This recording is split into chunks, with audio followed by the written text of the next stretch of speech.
My name is Lexi Cuddy. I like to race a lot with all my friends, and I ride a PW50, and I love to race. 5 years old. Where do you live? Canada. Coming Up Next Time podcast is made possible with help from our friends at Bow Valley DJ, Yeti Mechanical Systems, as well as Built to Ride. If you enjoy this podcast, one of the best ways you can help out is to share it with a friend. Share links to your favorite episodes on your socials. If you wish to contribute directly, head over to www.comingupnexttime.com and become a patron. All funds raised will go towards our giveaways, as well as they help out local clubs through our sponsorship program. Coming Up Next Time is a proud sponsor of the Rocky Mountain Dirt Riders Association. Since 2004, Rocky Mountain Dirt Riders Association has been working to take care of our local Alberta trail systems. Whether you're an experienced rider or new to the sport, the RMDRA welcomes you.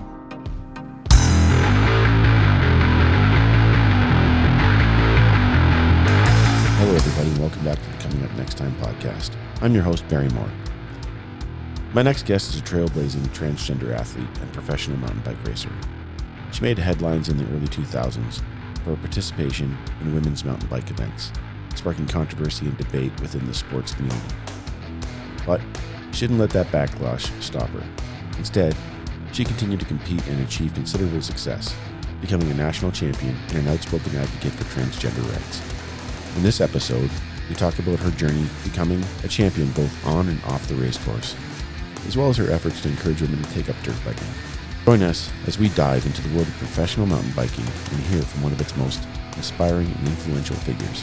Coming up next, this is Michelle Dumaresq. You know, don't say anything you don't want to have shared by accident, but I normally don't share anything until we say go. Everything else just sort of like whatever.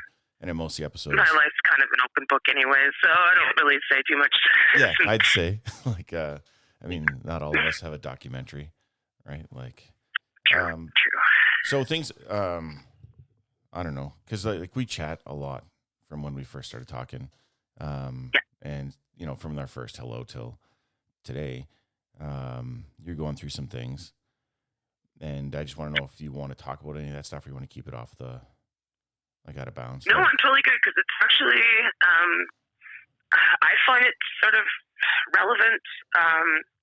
You know, like I said, I honestly don't care how much sort of trans type of content we talk about because I know you've already talked to Alexis, and like I'm 100% if you want to talk trans related content or you don't. I honestly, it doesn't matter to me.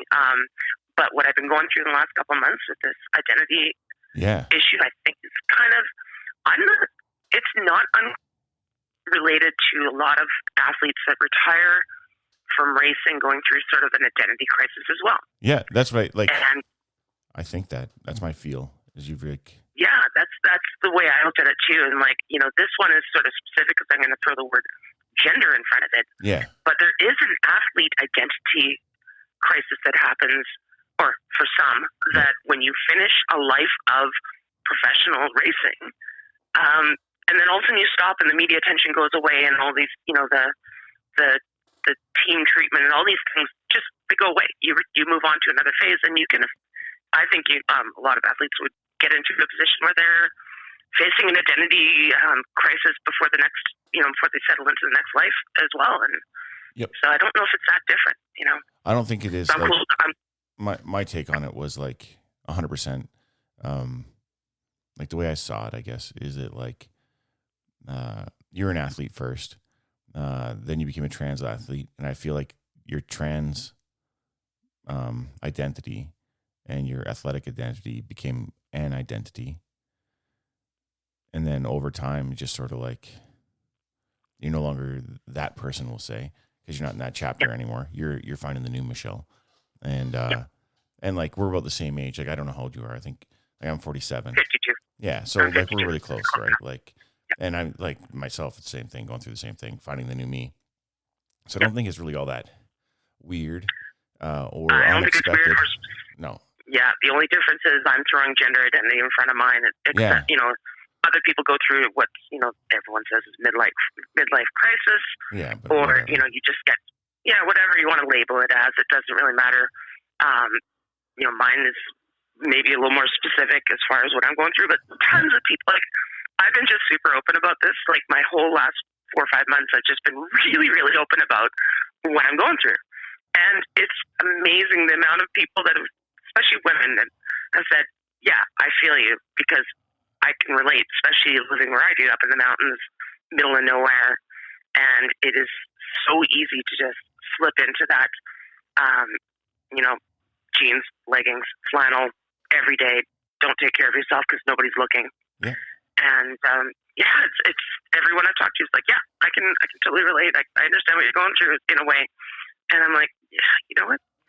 I don't want to cut you off, but I feel like we're already sort of in it. So I'm just going to let you know that it'll probably be just going from now. That's fine. I'm just gonna. I have a tendency to just ramble and talk. Like, anytime I was doing media interviews, sometimes just ramble on. You've done a lot of them, hey? Like, oh God, in 2002 and 2003, when I first made the national team, it just blew up. Like, I was getting media from all over the world, and this is pre-social media days, right? So, you get and they're incredibly good at tracking you down. And my email address was online intentionally because I wanted other trans people to be able to find me. So if you did some digging in the right place, you could find my email address. Well, of course, they all found it. And then next thing I know, I got the news station showing up at my work, and it was just wild. And without any guidance either, right? You're just an average person. I mean, I'm an athlete, but I was not coached on how to handle the media at all. And I adopted a plan to just, if I didn't tell them the story, they were just going to write it anyway and make it, fill in the blanks themselves. Yep. So I thought, you know what? If I just tell these media people, these are, journalists, reporters, whatever, if I just tell them the whole story and I don't shut up, then I honestly, like, they would call me or whatever, or contact me with a list of questions, and I never even gave them a chance to answer those questions because I just wouldn't stop talking. And I wrote the stories myself because people are lazy, and I'm like, if I give you so much content and you can just literally copy and paste it, you're just going to write what I just said. Yeah. And that's exactly, if you go back through my, Google my name and go back through my media stuff, you'll see that I wrote most of the story. Yeah, I can. There's a lot of common. Yeah. Very good fact checking, I guess. Well, you know what? There was a ton of media, and I'm talking like big stuff too, not just local media. I'm like Oprah,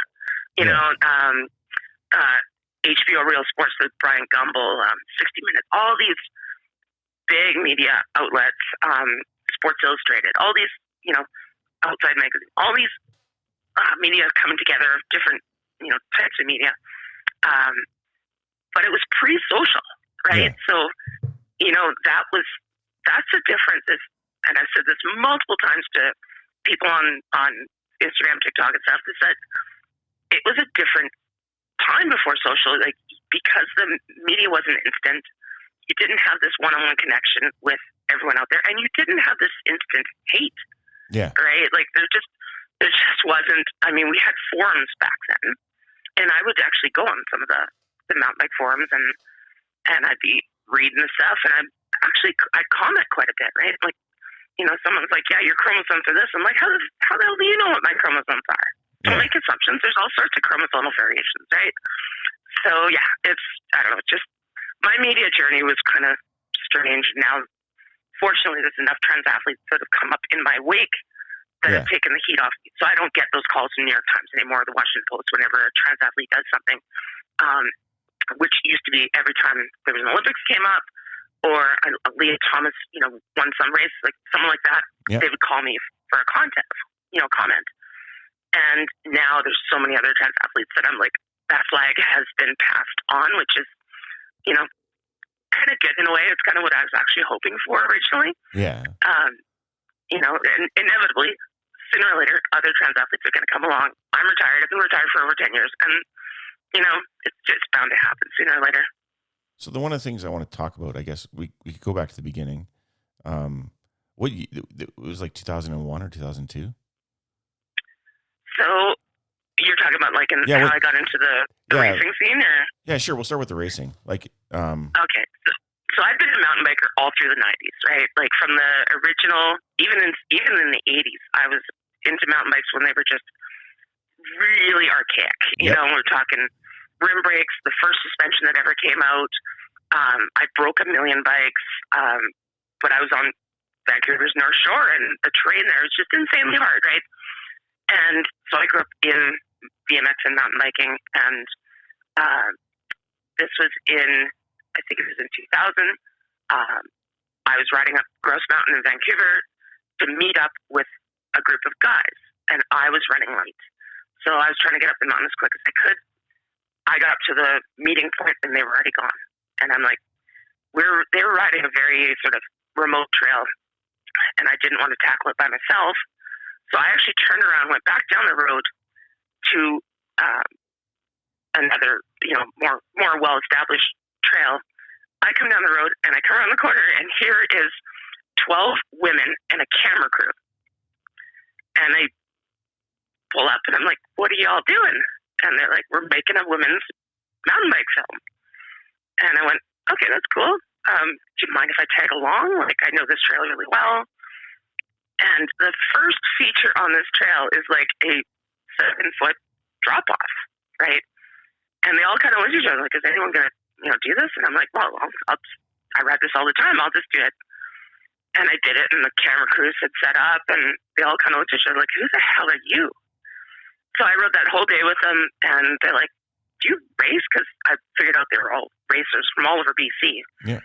And I said, no, I've actually never even been to a race.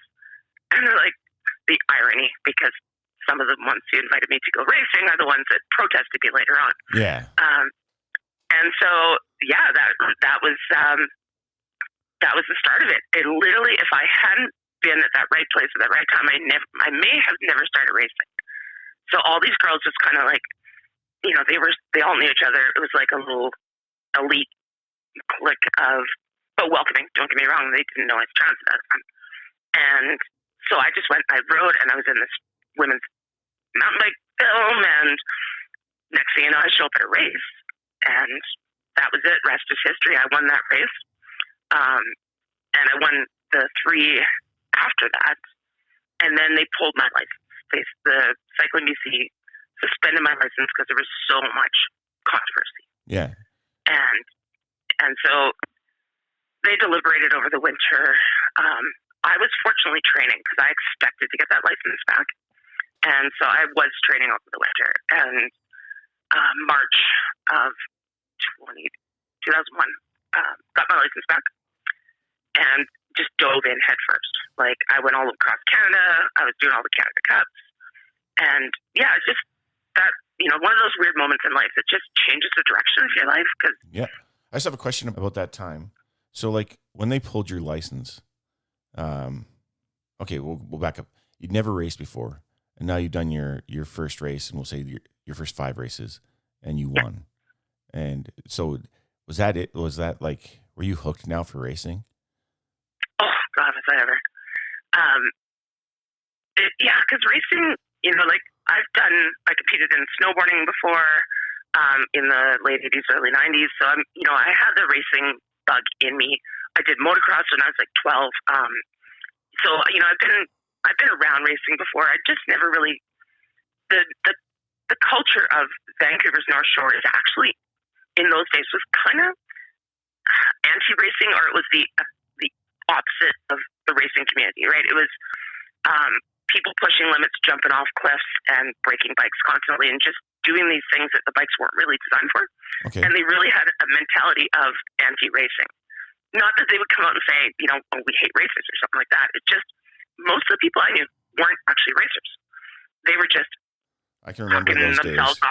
Yeah, and they were just hucking themselves off cliffs and building jumps in the forest, and the racing thing seemed to organize. It seemed to, something that we were living this sort of counterculture, almost like and even the magazines were the North Shore, all these ladder bridges up through the trees and stuff were just, that's what we were pursuing, right? And then all of a sudden I got exposed to racing, and the bug hit me about the speed, because the speed took everything that I had trained with the guys up to that point, all these jumps and drops, and then you add the speed into it, and it just fit me like a glove. And I was like, yeah, you know what, this is something I want to do. Not like it was I didn't grow up, I want to be a professional mountain bike racer on the World Cup circuit one day. Yeah. And that's just how it evolved. And next thing I knew, I'm in Europe racing. And it happened so fast. It was just like flew across country, did a couple Canada Cups, won those. Next thing you know, I'm at the Worlds in France, I think, that year. And kind of just had to pinch myself and go, what the heck just happened, Yeah. So yeah, it was pretty crazy time, and that opened just so many doors, It's kind of like I watched your documentary twice since the first time you shared it with me, and then I'm still kind of foggy because whatever 2022 was just a weird year. I don't forget. Yeah, sure. Yeah, anybody who has weird memories for that year, I don't blame you. Some of us are still in 2020, but it's kind of, so the girls in the video that were like, we'll call them the villains, saying the weird and pretty hurtful things. Antagonist. Okay, yeah. The antagonist, and you're the protagonist. We'll do it that way. Yeah. And so are those the girls that had welcomed you to racing?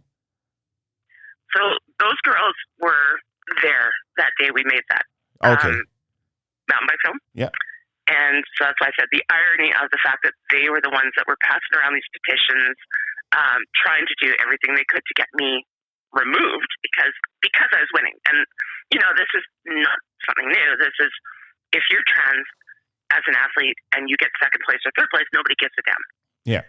But the second you win, it's unfair, right?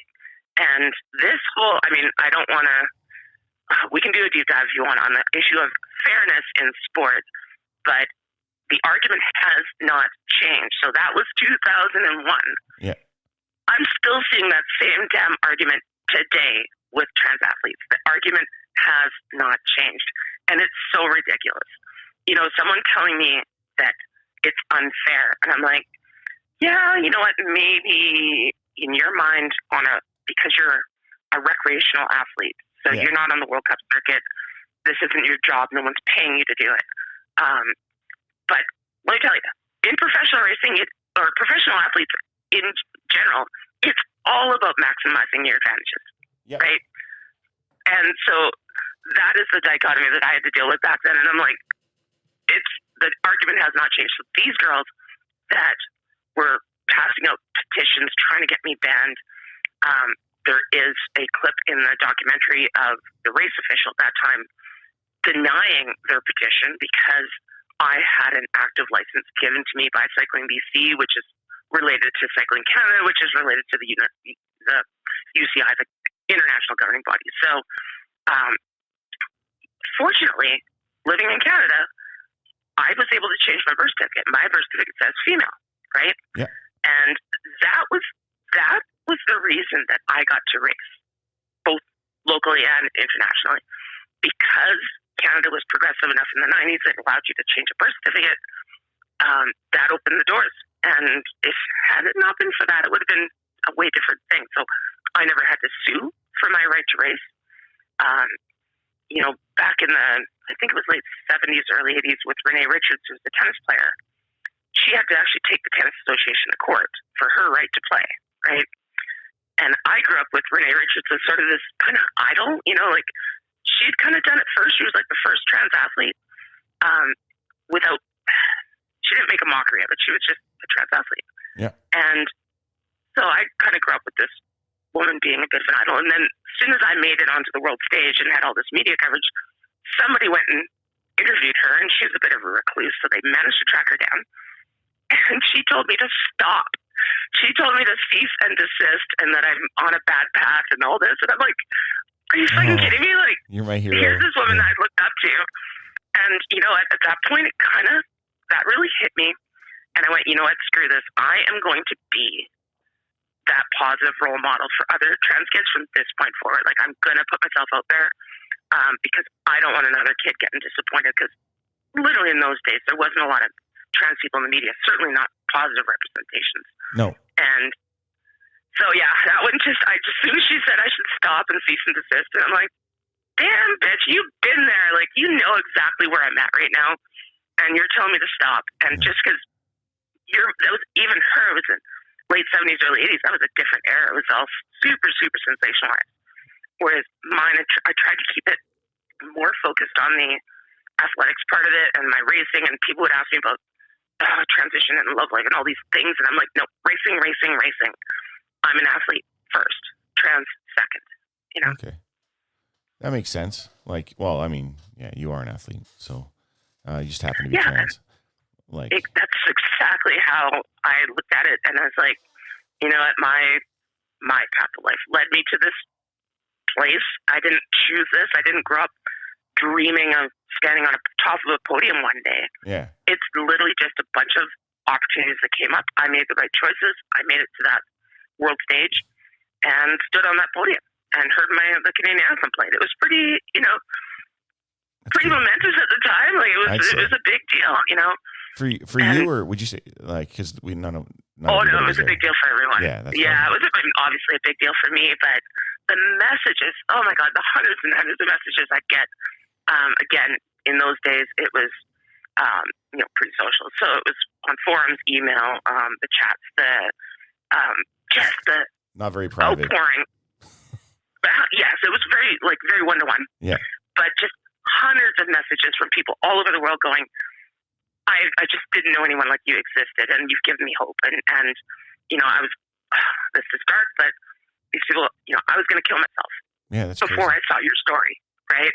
And you've given me hope that one day I could be an athlete too, right? And I just like, how does that not affect you? How does that not give you some drive and purpose to get up the next morning and just be a role model for who I didn't have as a kid, right? And the same reason I made the documentary, that is exactly the reason I made that documentary, is because I didn't have that representation when I was a kid. There wasn't. And, and it was in the early 2000s, it was a time where society was changing. People were opening their minds and their hearts up a little bit to gay people's acceptance, and trans people, even not, I don't call it acceptance, people were just like, what does this mean? Yeah. What is a trans person? I'd say Gen X was a little pioneery in the way of like, let your freak flag fly. Like 100%. And it was the boomers generation. They were repressive. They were more repressive, and they're like, oh, you're going against the grain, right? Yeah. You're rocking the boat. Yeah. And I'm like, fuck yeah, I am. I'm building a whole new boat over here, and anyone who wants to get on can come. And yeah, so my feeling, like, it's hard. Like right now, I guess if you come out as a trans athlete, it's a little bit fashionable, and people would be doing it to like get a leg up, I guess. If whereas like in your time, like in our youth, it would certainly not be a leg up. Like you're basically ruining sponsorship opportunities. You're like getting ostracized. It was like a more hostile space to do it versus today. You have like, it was still hostile then. Today I feel it's less hostile, even though everybody thinks it's more hostile. It's less hostile. Yeah. Like in those days, I got my first professional kind of contract with a mountain bike company, and I was with them pretty much through my entire career. Nice. But at first they're like, okay, we're going to send you 3 bikes. Don't tell anyone we sent them to you. Mm-hmm. And then we're going to support you on the road, and we're going to do this and we're going to do that. Just don't tell anybody. Yeah. Because they're like, we're not sure if our corporate backers are okay with this, right? And it wasn't until I started doing a bunch of media and they saw that I was this happy, positive person, and the shit storm going on around me, I stayed smiling and positive and giving the same story over and over and over again. And they eventually kind of came around, but still I wasn't like officially part of the team, like I was always on the peripheral. And I was okay because I knew that was baby steps, right? Like I knew that, this team, which is a big, well-known mountain bike brand. Are you allowed to say their name now? Oh yeah, for sure. It's Santa Cruz. Like Santa Cruz Bikes. Rob Rascop was just an amazing guy, and he was fully supportive. And he's just like, I'm going to face some backlash from this, but here you go, and just kept sending me bikes and said, I got your back, but I can't be out front of you. Like I can't break trail.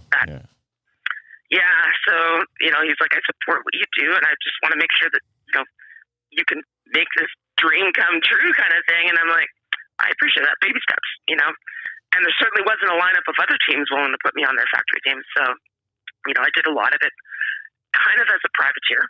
Yeah. And actually loved that I did it that way because I had my racing van. So in our races that went, across the U.S., I would just drive. And the team, they'd have a team bus or they'd fly or whatever. And I'd be like, no, you know what? I'm in Virginia right now. I'm going to go to Washington, D.C. and see the Smithsonian because I have a week between races.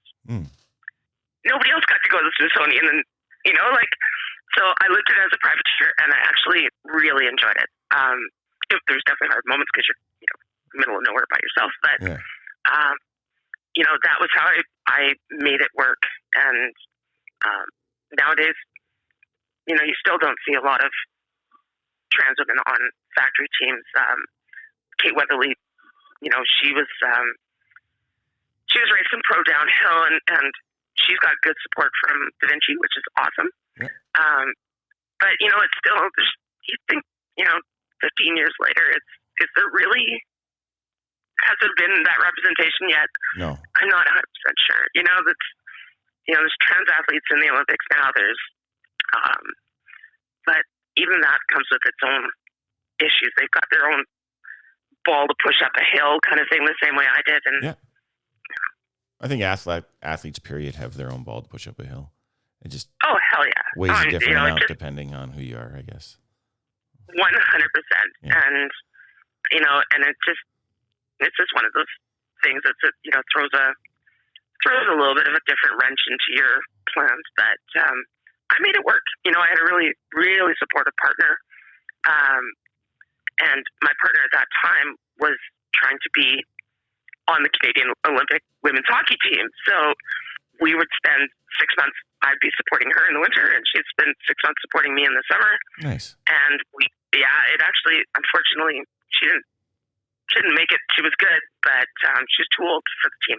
So nowadays, had it been 10 years previous, she would have been on the Olympic team. She was that good. Yeah. But nowadays, they're all 16, 17, 18 years old, and the Olympic community, if they're going to put money into you, they want to get three Olympics out of you. And my ex at that time was too old. They only would have got the 2010s. Oh. So. No, that's too bad. Yeah, it happens.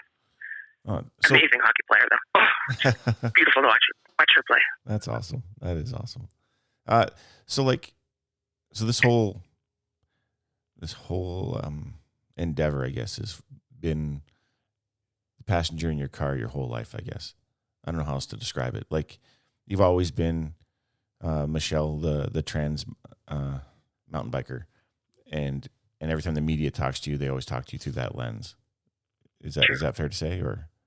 Oh yeah. That label follows me around, and I've been open. I chose to be open about my history and stuff, and so I don't mind it. I honestly don't mind it. It's just a part of my history. There's definitely other trans folks out there that they don't want to talk about it. They just move on. I chose to be open because I don't know if I really had that choice. It's just because there's so much crossover, especially in BC with different sports. So, like I said, I was involved in snowboarding, wakeboarding, all those things in the early 90s, and the same athletes are doing snowboarding and going to competitions that are doing mountain biking. So it's like, and I've got a fairly unique class name, so it's not like I didn't have a chance to really be stealth, right? Yeah. So it is what it is. I carry that label, trans label, and really, it's just part of who I am. I don't mind it, you know. No, how could you mind it? Like, at least I don't feel that you could, seeing as how Some people do. Yeah. Some people, yeah. There's definitely some out there that are like, you know, once they transition, they just want to be, you know, female or male or whatever, and drift into the woodwork and just live the rest of their lives. Like they've dealt with their birth defects and move on. You know, that's something I never thought about. So a transition, it's like the time in between point A and point B, right? Like, that's by definition what it means. Yeah. Yeah. So like on a vert ramp and whatever, but so would you say the world never let you transition? Like they sort of held you in the between? No, because I transitioned so long ago. Like I transitioned at 18. Well, I started my journey at 18 anyway. I think the first day is the start of it. Like once you decided yes, and you don't turn back, that was the day. You don't turn back, and you start coming out to people and living your life and all this. But by definition, you know, in that 7-year period between when I came out and when I, you know, sort of had the you know, gender affirming surgeries and stuff, and then at that point I could have just literally drifted into the woodwork and just lived the rest of my life. I've always had the privilege of passing, you know, like, so I've just walked through life. You know, if you didn't know I was trans, you could walk past me, you'd never know, right? I'm very lucky that I'm not really tall. I'm just kind of average, and I would have had that opportunity to just blend into the rest of my life, go on living. People wouldn't have known if I didn't tell them. And, you know, it's just, the thought crossed my mind, don't get me wrong, you know, like sometimes you're like, well, wouldn't it be nice if you could just, you know, just race and not have to have the media putting microphones in your face going, you know, we know you got fifth, but we want to talk to you. And I'm like, why aren't you talking to the first person? Like, she won the race, yet you're over here interviewing me, right? And, you know, I'd go to race in Europe, and they'd be walking down these little, you know, ski towns and stuff like that, and people would be pointing. And I'm like, what the fuck is going on? I didn't realize that, you know, every time I'd show up in a town, I was on the nightly news or whatever the night before, right? Oh, wow. And so, yeah, so I'd show up at these towns and, you know, different reactions. Some people are pointing and some people are coming up for an autograph, right? Like, it's just a weird reaction. I'm like, I don't know what's going on. People are like pointing and yelling at me in a different language, you know. It was a pretty surreal experience, actually. But, you know, again, had my face not been plastered all over the media, I would have been anonymous. I look like any other girl walking down the street, right? And I'm just there to race a bike. And unfortunately, this trans baggage or whatever you want to call it just followed me around, and I had to deal with it. And it's what it is. That's fair. So now you're all growing up and living in the back country. I won't say where, but living your best life. Like anybody who follows you on Instagram knows you ride dirt bikes, you ride snowmobiles, you live in God's country. Yeah. Like, how's that? I send it down my driveway on a Olympic skeleton. Fuck. Have you seen those? No. I've been posting a few TikToks recently. I have these Olympic style skeletons. Yeah. Head first, no brakes. Oh my God. And you're 3 inches off the ground. Oh. And I have this long, 500-foot long steep driveway, and it is insane. And then beside my driveway, I actually build a 500-foot luge track, like full on big berms. It's insane. And this little Olympic skeleton thing I have it was so much fun. I went and bought 2 so that we could race. Yeah. And I have the entire neighborhood comes over. I live in this tiny little community on the top of a mountain. There's only 60 houses here, and we're all friends.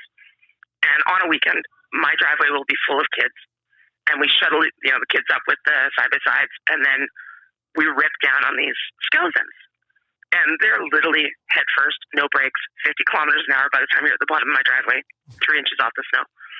And so, yeah, yes, I'm in mountain bikes and dirt bikes and sleds and anything that gives me a rush. And these skeletons are an absolute rush. If I was in Calgary, I'd probably be joining some sort of skeleton recreational league or something, you know?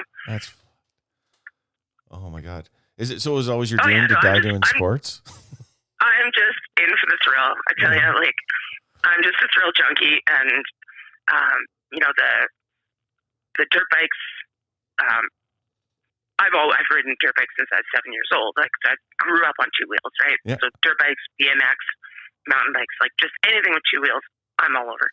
And so I've always been on dirt bikes. The mountain bike thing was literally I did both. So I was doing a little bit of motocross in my early teens, transitioned into some of those 24-hour races, the cross countries and stuff, and then kind of stopped through my mid-late teens as I was dealing with some gender issues, and then through the years got other dirt bikes and stuff. So dirt bikes have always been a big part of my life, but it wasn't until I stopped racing. And once I was done racing, it's really weird. Probably other athletes go through this too, but I used to train every single day. That was my job, right? So if I wasn't at a race, I was training. And then you retire and you're like, okay, I'm so sick of just training every day. And then I'd hop back on my mountain bike, and my brain still says, let's go down this trail at World Cup speeds. And my body is saying, slow down, bitch. You haven't been in the gym in a week, you know? And so what I found is I was getting sketchy. I was like, because my brain is still saying, we can ride this trail at full-on World Cup speeds, hair on fire, on the edge. And my body was like, yeah, you know what? You back down a few pounds here. You haven't been hitting the gym as much. You certainly haven't been on your bike as much. And I started to feel like I wasn't in tune anymore. Like I'd reached a certain level, and to back down from that level, it wasn't giving me the same thrill anymore. Okay. That's when I fell back in love with dirt bikes, and the dirt bikes replaced that speed and that technical ability. And I felt like I was learning again, you know, because you ride amongst the right people, they push your level and they push you out of your comfort zone. And then I just fell back in love with dirt bikes. And nowadays I ride very little mountain bikes now compared to, like, I'm on my dirt bike like 3-4 days a week. I have a track in my yard. I can ride literally right out my driveway and be in the trails in about 2 minutes. Nice. So yeah, it's pretty good transition from the mountain bike world to the dirt bike world. And then in the winter, same with sledding. It's like, you know, sledding is different. I've been into big mountain sledding for like 15 years. So, you know, that one it's a little different. It's not that two-wheel, single track, technical, you know. Yeah. When you're on a sled, you can pick we're in subalpine, we can pick our routes between the trees, and, you know, it's still super technical, but it's different. You make your own trail when you're sledding. And dirt bikes and mountain bikes at those speeds are super technical, and you have to be on. So yeah, it's just a different vibe. Like, I love sledding, don't get me wrong, it's in my blood, but, you know, these days, 300 two-stroke is what gets my blood going, you know. Nice. So, where's your Western Canada, where's your favorite place to ride that most people have access to, I guess, outside of your driveway? Yeah, so Kamloops is a mecca for a lot of different sports, right? So Kamloops is just one of those places that is, you know, you point in any direction from downtown and you are pointing at a trail. Mm-hmm. Okay, dirt bikes, mountain bikes, and various different sports, actually. So Kamloops is just an incredible place to ride. You could ride here for a week and never ride the same trail twice. Revy is a place I go to every year with the girls. We rent a cabin. They have a big women's dirt bike festival that I lead. So that's another one. And then Kelowna also has an amazing group of women riders there that we camp there and ride there all the time, and their network is fantastic. So those are my three main. Down at the coast, you know, Vancouver and on the island, they have pretty amazing trails as well. So I don't know. I'm in love with BC. I used to live in Colorado. That was an amazing place to ride too. So yeah, everywhere's so diverse, right? Like Kamloops has its own nature of trails. Revy is totally different again. The coast is different. Like, it's just all these places, the more you ride different ones, you become a better all-around rider because they are different, you know? Yeah, I've ridden most of the spaces, and they're definitely, I haven't been on the coast yet, but all the other spots you mentioned, and they are all a lot different. A lot different. Oh, yeah. Different amount of roots, different texture in the earth. Just how And tight it makes you a gets. better It's so different than when I was mountain biking. You know, we'd race in, 1 week we'd be in Colorado or California or Virginia, and then you hop on a plane, and next thing you know, you're in Italy or Austria or France. And so all these places are different, right? The soil conditions are different, the terrain's different, the steepness, the technical parts of it. Now I watch these World Cup races now for mountain bikes, and they built these massive jumps everywhere now. I'm like, I would have been all over that. I'm like, why didn't you build us those big jumps back then? Like, we had some, but now that they've kind of mixed the whole bike park riding with the World Cup racing. Yeah. So now you got jumps right into the steeps, and like, it's just amazing. That's cool. Where do you see it going? Like World Cup racing, since I feel like there's a portion, we'll say in the 2010s, where safety was paramount, but now it seems like Red Bull is paramount. Yeah, I have mixed feelings on that because what Red Bull is doing with a lot of sports, is pushing these limits. So yes, downhill is spectacular because of the speeds, right? But then you've got Red Bull Rampage, which is all the guys hucking themselves off these monster cliffs that they spend a week building these lines and stuff in Utah. And then you got, Red Bull doing every other crazy ass sport that you can imagine, right? And, the best thing they ever did was Red Bull Media House, and just putting an actual dedicated media company together to promote these sports, and not just mine, but dozens and dozens of other ones. And I'm all in for it. I mean, I consume tons of media, and these dudes that are jumping off tops of mountains with squirrel suits on, I think it's the craziest shit I've ever seen. But absolutely, but I'm all in for it. And you know what? If they die with a smile on their face. But good on companies like Red Bull for really promoting that part of the sport and making it more mainstream and exposing more of the general public to what we do. Like, I know with my sport, downhill mountain biking is not in the Olympics. It probably never will be. But other cycling disciplines are in the Olympics. So I got a fair amount of attention because it was cycling. But then my discipline of cycling is not in the Olympics. So the coverage was perhaps, the general public saw it as this fringe extreme sport, which it kind of is, and is it that much different than jumping off a cliff with a wingsuit on? We're still racing down a mountain at 75 kilometers an hour through really rough terrain and over big jumps as fast as you can. So it's kind of the same thing. And Red Bull is one of the few that were, back in those days, the Red Bull media. Now there's lots of other companies covering this stuff, but what they were able to capture and the way they captured it was finally showed us how fast we're going and how big these jumps are and all this stuff. So yeah, I'm just super into whatever Red Bulls do or other media companies are putting out these days, whether it's sledding and snow biking and wingsuits and, guys doing triples on BMXs. I'm just like, I'm all into it. I just love it. Yeah. People pushing themselves, like, like I said, it's where's the limit? I have no idea, right? You look at the technology in dirt bikes, mountain bikes, all this stuff now. The suspension, little onboard computers on their suspension. Like, is it futuristic? Maybe, but really it's just progression, you know?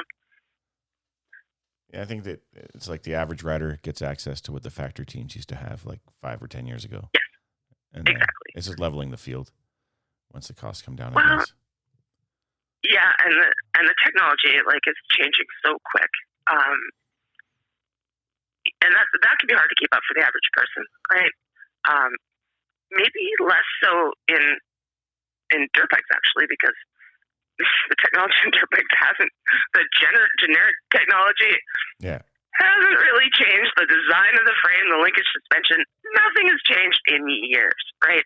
Yeah, fuel injection and electric starter, like a modern convenience. And you honestly look at it like, I look where snowmobiles have gone now.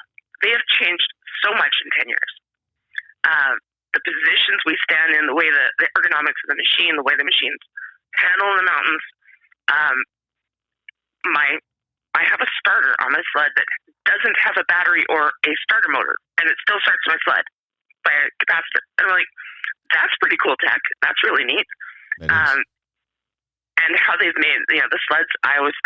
When I bought my XM in 2013, when the XM chassis first came out, I went, game changer. This is an absolute 100% game changer. How could they possibly ever make it better? Does XM mean all mountain? No, XM is just okay. It's the mountain definition of the Rev platform. Okay. So this Rev platform, XM was the mountain version of the Rev. And when that came out, I said, that is a game changer right there. Sign me up. I'll take one. And then I went, how could they possibly make this better? And in 2017, they came up with Gen 4. And next thing you know, it was better. And now they have the Gen 5. Every time I say they can't possibly make this sled better, they do, So the technology is changing rapidly. I just feel like kind of the dirt bike part of it is slow. Just kind of stayed the same realistically, because the machines are so good. You go into a dealership right now and buy yourself a Dumaresq or Gas 300. That is an absolute weapon right out of the box, almost right out of the box. Just go ride it, Yes, when we get to a certain level, you're going to tune suspension, you're going to tune things, but it is still an amazing machine right out of the box. And I remember back in the early days of downhill, we used to buy a frame, we would buy a fork, we'd buy cranks, we'd buy wheels, we'd buy brakes, and we'd build our own bikes, because they weren't. You didn't walk into a store and buy a downhill bike. It didn't exist. No, but you still spent $7,000. Oh hell yeah! And I was a welder, fabricator / machinist. So I would sometimes make my own parts, because the stock linkage and stuff, I would just break it constantly. So I would end up machining my own parts and sending pictures off to these companies and here's what I did. And next thing you know, the next year, they've incorporated my design on their linkage arms, and I'm like, okay, that's cool. Glad I could help. But for what I ride, in those days back on the North Shore, we were breaking stuff so much. And now you look at the current state of dirt bikes and mountain bikes, walk into a store, plop your money down, walk out with a damn near race ready machine, So that part has really changed. We used to have to do a lot of modifications to a dirt bike to make it especially trail ready. In the old days, we were adapting basically motocross race bikes to work in the trails, and you had to change so much about them to make them work on a trail. Weight the flywheel, bigger sprockets, just all these, full suspension overhauls. It just had to do so much to make them work. And now you just literally go in, plop your money down, open that box up, and go. That's really changed for sure. I think it's sweet that we can get bush ready bikes on the rack, if you will, versus having because it opens not that that's a good thing, because some people say fewer people on the trails is better, but I'd just rather have a bunch of people out there buying bikes, try the trails, figure out it's not good for them, and then sell the bikes to the rest of us for tax free. But the more that are sold, the faster it advances the technology, because there's more money for R&D and all that stuff. Yeah, but you know what? The one thing I'm not seeing what's that? Is, and if any of the manufacturers are ever listening to something like this, is if they're not seeing that the women's market's exploding right now, then they're got fucking blinders on. Because, that's not true. The Free Ride is marketed for women, and Beta has a bike that's marketed to women. 100%. Okay, so just thinking of the Beta Cross Trainer, right? Yeah. Which is a Sweet you know bike. a seven. That's an absolutely sweet bike with the worst suspension ever, right? The free ride, brilliant little bike. I actually rode one for a day, and it was like a mountain bike with a motor in it. It was just so much fun to ride. Worst suspension ever, you know. I hear what you're saying now. Yeah. Yes. So there are a lot of women that I ride with that are short, right? And you look at even the ones that are well known, Megs and Crystal and stuff, that are, you know, these girls they're pretty short. I'm 5'9", so I've got my, you know, the advantage that the bike was almost built for me, kind of thing. Yep. But where is the high level Beta X Trainer? Where is the RR version of the X Trainer? You know, KTM has just, I don't know if they have a ban in the free ride now, or they're figuring out what to do with electric versus gas. And fair enough, you know, KTM's a smart company, and it's like Skidoo. They don't poop without a plan, right? Mm-hmm. So it's not like they don't know that the women's market is exploding right now. If you go to a trailhead, or, you know, whether it's sledding or dirt biking, 10 years ago, very rare to see another woman there. You know, sometimes you see one, but now you see entire groups of us out there taking over. And sometimes the guys are like, you know, where's your guys? I'm like, oh, we didn't bring any today, you know, like, or sometimes we bring our token guy to, it's always, you know, with my groups that I lead, you know, we have a bit of a saying, and it's like, you can have a dick, just don't be a dick, right? Yep. We're not like, there's often guys on our rides, but if you're out there, you know, showing off and trying to be that guy, you're not welcome in our group, because our group are not beginners. We're good riders, and our pace is fast, and lots of times guys come along. But the market is changing, and you see it at the trailheads now. You see groups of women on sleds, on dirt bikes, on mountain bikes that are just, they're really pushing that part of the sport now, and I see the manufacturers are falling behind. Personal opinion, but I just think they're missing out on an early part of this market exploding, and it is, you know, go on Instagram and TikTok right now and type in, you know, girls that ride, and you're gonna get fucking million posts of girls out there pushing it. And I don't see the manufacturers going, all right, let's, you know, mountain bikes certainly are. There's women's version of mountain bikes come with, you know, narrower bars. You know, the ergonomics are just set up for women's bodies, and I don't see the power sports industry doing the same thing right now, with the exception of Beta maintaining that X Trainer. And the X Trainer, you can do things. You can change the pipe, change the suspension, and it becomes a better bike with the smaller frame. Yeah. Why doesn't KTM have a Beta X Trainer size frame option? Why can't you just order it from the factory? Why can't you just, as a girl, walk into a dealership and say, I want the 3/4 size frame when you build my bike. I'll pick it up in 2 months. You know? Yeah. Like, custom shop. I can't remember. You know what? There's I don't run the world.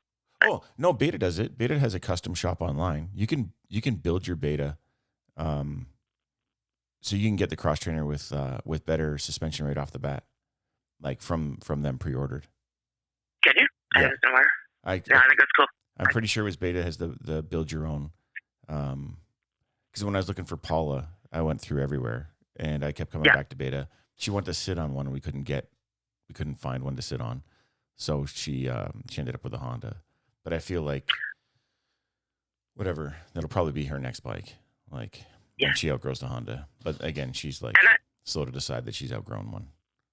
And I have friends of mine in my riding groups that are on X Trainers, and these are really good riders. You know, some high level racers and stuff that now, as they're, you know, not pursuing full time racing anymore, are on X Trainers because of the size.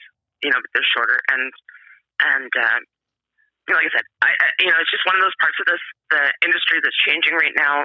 In a lot of sports, are changing right now when, you know, just an influx of women into the sport, and not as a peripheral role, like we're going as a group of women to Revy or to Bear Creek in Kelowna and camping there, and we're organizing our own rides. And these ladies' rides, I've been involved with ladies' rides for 12 years now or something like that, for sledding and now dirt biking. And the ladies' rides back in for sledding years ago, I'm talking like 2012, these girls that I met on the ladies' rides, they became my good friends and still are to this day, just the lasting relationship. So now when I show up to a ladies' ride as a leader, I tell everyone, I'm like, when you go on this ride and you go out in a group that's your level, so you sign up intermediate, you're an intermediate rider, and you go out in this group of 8 women or 10 women or whatever, and someone you vibe with, like, you're like, hey, you and I ride kind of the same. I'm like, get their contact info, because one day your husband's sled is going to be broken down, not be able to go, and you're going to like, oh yeah, that chick I rode with at Blue, yeah, call her. Yep.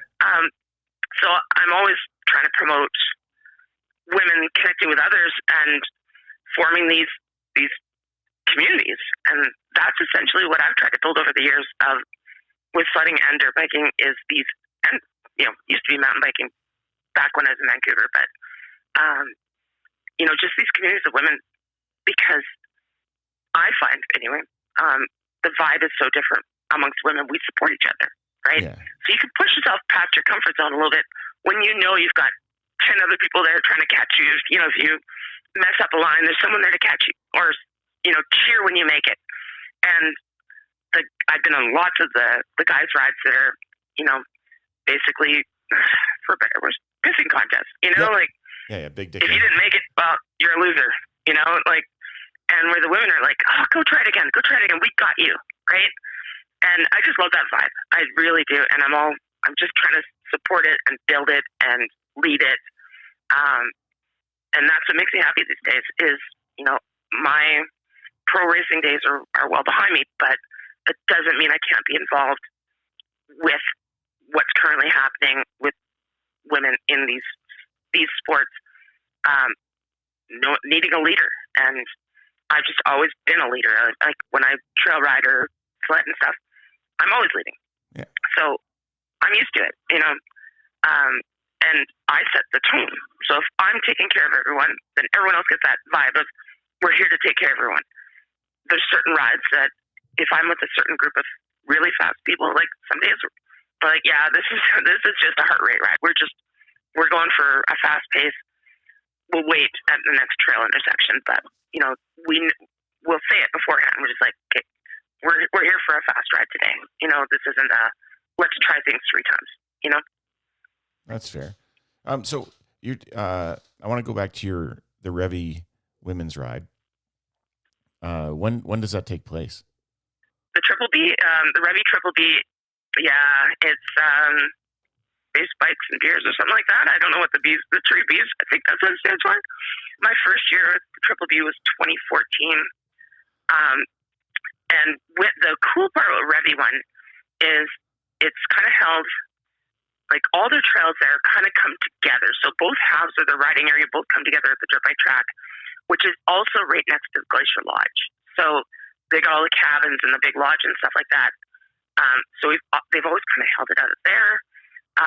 So we just go and rent the big cabin. Well, the cool part was all these Alberta girls and the BC girls come together, right? And it doesn't take long for us to get to know it. I knew some of them through sledding.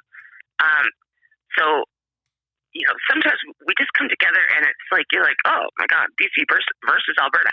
Hell no. It's the exact opposite. It's like just these big groups of women coming together.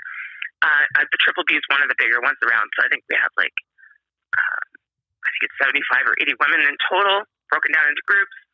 I lead the A group out, and then they have dinners and they have, it's a big event.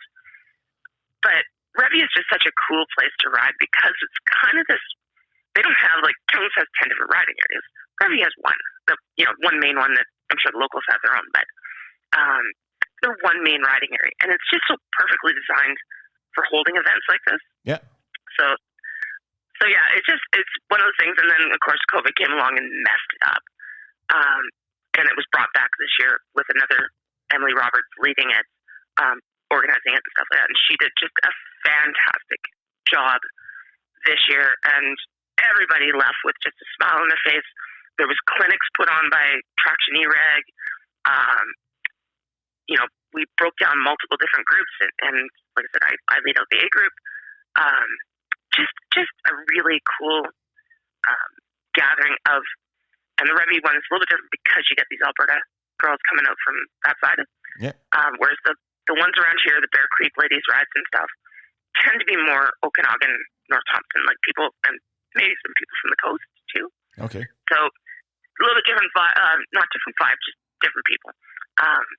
And I think they're fantastic because it's just building community. It's all we're doing, right? It's just building a community.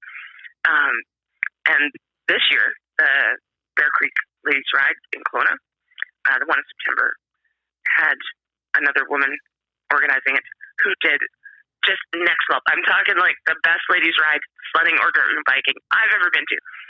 We went riding. We came back from riding, and she had a chef making gourmet tacos. So you just hop off your bike, grab a taco. Oh, man. Best thing oh my God. It was literally the best thing I've ever had. Maybe next year she'll have a live band or something. I don't know to top that, but it was just, I don't know. I feel bad for the guys because they're not doing the same kind of, there isn't the same kind of organization with the guys don't have these rides. Yeah. I guess they don't need it. They got their own groups and stuff, but for the women, it's just, I don't know. This ladies ride in September, I just hope that next year she can even make it better because she did such an amazing job. So do you have dates for this year for the Bear Creek or for Revy? I'm just working on everything now. So I'm also doing my own coaching this year as well.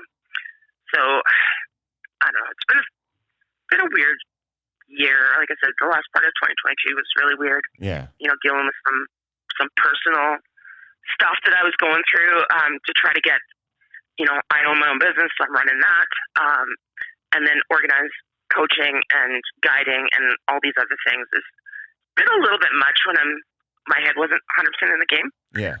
But I did some coaching at Bear last year during the ladies ride. Like I did a clinic in the morning, and all the girls, the first thing they said is, "When's your next one? Sign me up." Nice. Right?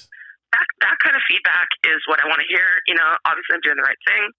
I'm presenting these women with technical skills in dirt biking that are just slightly out of their comfort zone, right? So I'm teaching them, just the next step and how to get a little better. Yeah, incremental growth. Just incremental growth, and they are just sucking it up, right? And the progression right now, it's a lot of it's mindset, right? So if you get in the right group with the right support and a good coach, you can progress quite quickly and take those skills that you learned in the clinic, take them out on the trails, and then go, yeah, I remember when Michelle told us how to hop this log that's not at a 90-degree angle. Remember that? But here we came, we're riding the trails, and we came across a log that's not at a 90-degree angle. Remember Michelle taught us how to get over it. And they're putting these things into real-world practice, right? And that's the part that makes me happy. So yeah, I'm just working on stuff right now to get everything lined up to do some coaching this year, and I'm well aware Megs and Crystal have their coaching pretty well established. I'm not really trying to step on too many toes. Yeah. And it's like I said, it's not my main business. I own a business, so it's not my main thing. I love coaching. I've always loved coaching, whether it's mountain bikes or dirt bikes or sledding. So yeah, it's just one of those things where I'm doing it more for me to give back and build community, more so than creating a company or a living. Yeah, because Megan and Crystal, I fully 100% support them. Meg's doing a lot of stuff down in the States now. Crystal's got her main clinics going in mostly in, well, not just in BC, but she's moving into Washington now too. That's sweet. Fantastic. Like I said, not trying to step on too many toes. I'm seeing it in my own area that There's some local space. girls are like, you know what? Hey, if local girls are like, yeah, could you come to us? We don't have time to go for a weekend away in Nelson or whatever. And I'm like, yeah, if I can make that happen, I'm going to make that happen. I have a question then. This is more for the people who want to go to lessons or clinics, and it doesn't matter if you're a boy or a girl. But what could a rider do before they arrive to a clinic in order to be as prepared as possible to start? Like, what are the things that you see at the beginning every single time? It's just like, oh, there's this guy or girl who should have done some work beforehand. Like, what would the pre-homework be? I mean, there's two parts to that. So one of the main things I see, obviously, is bike setup. Yeah. Right? A lot of people are riding, some of the girls are riding hand-me-down bikes from their boyfriends, husbands, whatever, and they'll have risers under their bars. And I'm like, why do you have risers? Oh, Mom, it was my husband's bike, and, I'm riding it now. And I'm like, yeah, you're set up ergonomically for your body and your size. Here's what I would change. Okay, so that's the one part of it is bike setup. Coming in with a bike that is ready to hop logs and tackle rock faces and these things that I like to show people. Yeah. The second part of it is stuff you can do, and this is part of what I teach is balance. So, that was something even back in the BMX and mountain bike days is I can sit there on my bike for 2 hours and watch a movie without putting my foot down, right? I've just always done it. I used to, back in Vancouver, I had a condo, and I would literally balance on my bike and watch a movie. That's crazy. I can do it for hours. And so I show these girls different small little balance maneuvers. If you go on YouTube and look at Rich Larson's, IRC tire guy, a third of his videos are balance moves. Yeah. Right? And so I try to teach these small little things that you can do when either you're warming up, before you start riding, in a parking lot when you're just, doing anything, how to do these little figure eights and how to do, full lock turns and all these balance moves. And then even on the trail, like I said, there's things you can do in the trail where you take some of these balance moves and slow down a section, get through it without putting a foot down. It's all, it's a trials rider mentality, really. It's like, can I get through this without dabbing, Yeah. So that's how, if I sometimes I tell the girls, I'm like, they've already come to my clinic and gone away. And I'm like, okay, before you come to the next one, practice these little balance moves. Do it in the parking lot. Do it, when people take a break for, you're riding the trail and someone's taking a break, you can sit there and do balance moves for 5 minutes. Every little bit helps. And the balance moves will dramatically improve your riding. It's so important.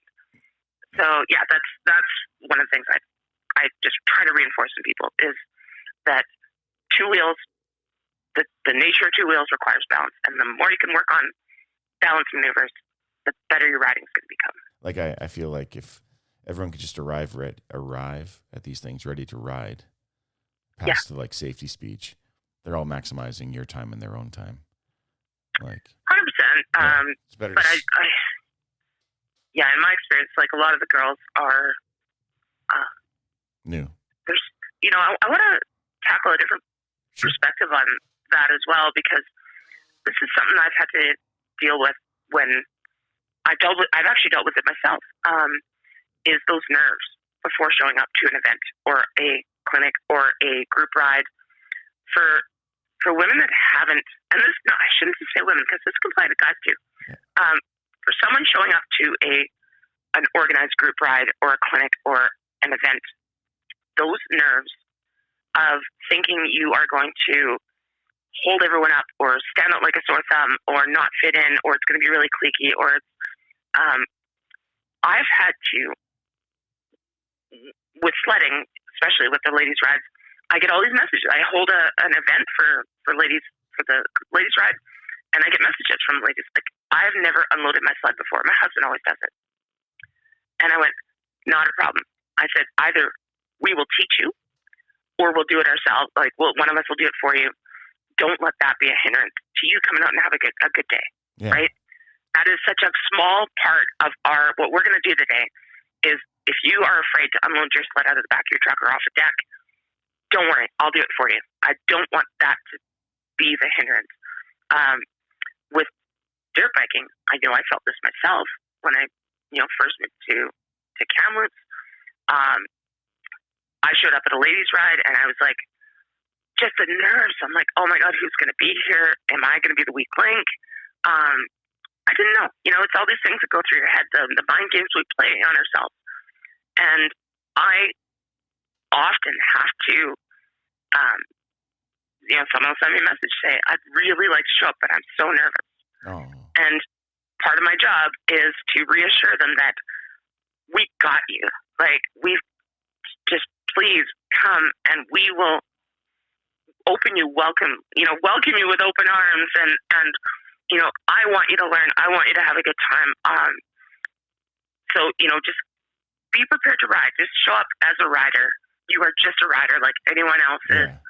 And if I have to do things to make you feel more comfortable, like I'll help you unload your bike or whatever, or, I've had to start bikes so someone will show up on a motocross bike with a kickstart that doesn't like to start once it's warm, I don't mind. It's not, I'm going to do it because I want you to have a good time and I want you to learn and I want you to progress. Everybody's been there. I think everyone's been there. I don't care, male or female. But I know I felt it myself, and I know I get these messages from women all the time about, I want to come, but, or I'm afraid that it's going to be like this. And they have some image in their mind that it's going to be, a bunch of mean girls on bikes. And I'm like, hell no, like it is like literally the exact opposite. What do you mean? Like all of my friends, it's not crusty demons? What's that? It's not crusty demons from the start doing 50-foot jumps and stuff? Like, no, God, no. And it's just, and it's really only that first time. If you show up that first time and you meet everyone, you're like, wow, this is so not what I expected, right? And there might be a girl there that's like, expert level A racer, who's the friendliest person in the world, and she's going to come over and say, introduce herself and say, welcome, right? And in your mind, you're like, oh, an A racer's never going to come over and talk to me. Who am I? I'm like, no, it's so not like that at all. Like, these girls are just, 99% are just happy to see you trying something and showing up. And that's 90% of it. Just show up with the right attitude. Attitude goes a long way, Yep. And I get it. I was there. I've been there multiple times in my life of showing up somewhere and not feeling like you belong. And then it's really all in your head. And then as soon as you get there, like, hell, the first time I showed up at a World Cup race, I went, what the hell am I doing here? Right? I don't belong here. And then I end up getting sick. And I'm like, okay, maybe I do. Yeah. No, I found on the trail, it's always attitude over ability. Like, 100%. If you have shit ability but a positive attitude, it doesn't matter. Like, that's a win. Yeah. People will help you. If you have both, the shit ability and a shit attitude, then you can expect to walk yourself out. But even still, though, most groups will get you home. They just won't take you out again. Attitude is everything. Yeah. Like, I wish I could just get that, tattooed on me or put a sticker somewhere. But attitude is everything. Yeah. And I'm super, vocal. Like, I'm vocal, but attitude is everything. So that all the girls that in my group know that attitude is important, right? That you don't have to come here and beat yourself up about not making a line. Yeah. Attitude is everything. Try it again or don't. Nobody's judging you here. But your attitude will go a long way when you come into a ride. Attitude is everything. So just one of my kind of mantras that I live by and if I can reinforce that and support that, I'm doing my job. I feel it. I think so. Well, that brings us to the end of another episode. I want to thank my guests for taking the time to sit down and chat with me. A special thank you to you, my supporters.